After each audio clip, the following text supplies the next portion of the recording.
Dobrý deň, moje meno je Helena Valachovičová a pokračujeme, ako ľahko dýchať.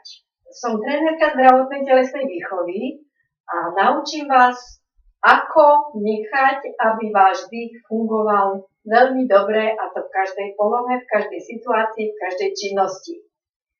Čo sa naučíme dnes?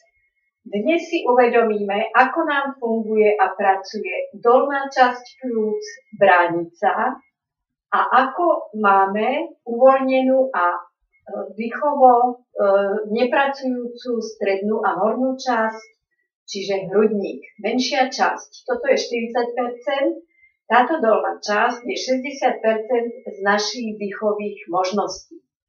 Ako vyzerá poloha?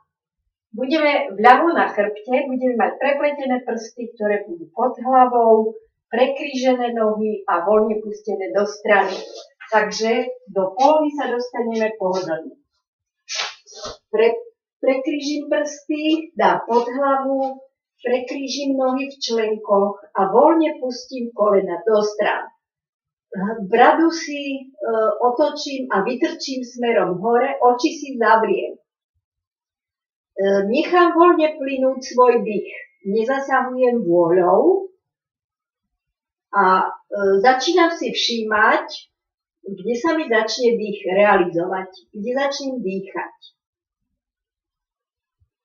Trošku si môžeme prezradiť dopredu, pokiaľ nezasahujete vôľou do dýchania, začína fungovať dolná časť pľúc, bránica, a z dýchania je vyradená stredná a horná časť pľúc.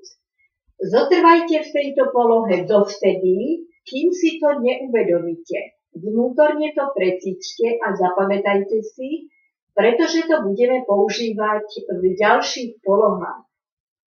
Takže zotrvajte 5-10 minút, uvedomte si.